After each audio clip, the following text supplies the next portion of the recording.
This is a short guidance video that will take you through the steps required to complete Unit 2 of TrackMark. This relates to field events at your facility. So we'd recommend that you first, in the portal, click into Unit 2 to look at an overview of what is required and who can carry out the inspections.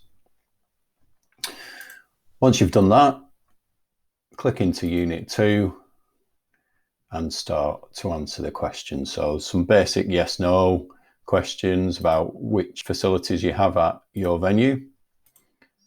So we'll assume there's a full set of field facilities and whether there's any standalone facilities. So is there an external throws area, for example? We'll assume not in this case. The infield surface relates to what type of surface there is on the infield inside the track. So in most cases it's grass, but we are getting more artificial infields nowadays. So you get the chance to select grass, artificial or not applicable. Is there a throws cage installed at the venue? Let's assume there is. And then if you know the date, you can put the date of installation of your cage. So we'll assume 1999 here. And if you do have an installation report, that is useful. If you don't worry, that's not mandatory to upload that. Now, an inspection is required for Unit 2. So if you answer no, you won't be able to submit your Unit 2 submission. So that's a key part of TrackMark, is the uploading of inspections for all the field events. So if you've had it inspected, the year that it was inspected, so let's say 2020, and then you upload your cage report file. I'll show you some examples of files in just a few minutes.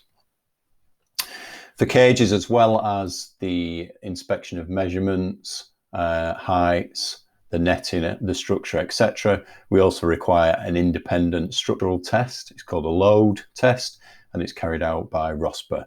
So again, that's mandatory. So you would click yes and upload your document. Let's say it was carried out in 2021. Upload your ROSPA report there.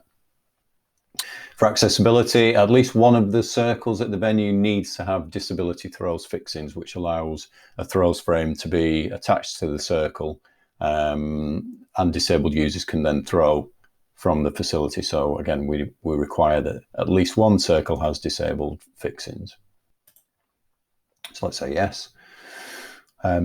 If there are pole vault landing areas, again, if possible, we need to know when that was purchased and whether it's been inspected. Again, let's assume yes, and upload your file. And it's the same for high jump, long jump, and triple jump.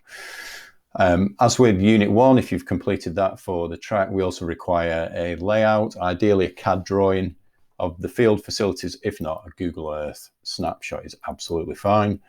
Once that's all been uploaded, just submit for approval. Just to give you a few examples of the reports once you receive them. So here's the companies that carry out the reports, the date, and on each of the reports there's a summary page at the front. Basically tells you if it's passed or failed and if there's any action areas. So this particular facility is passed, that's absolutely fine, and that just needs to be uploaded to the portal.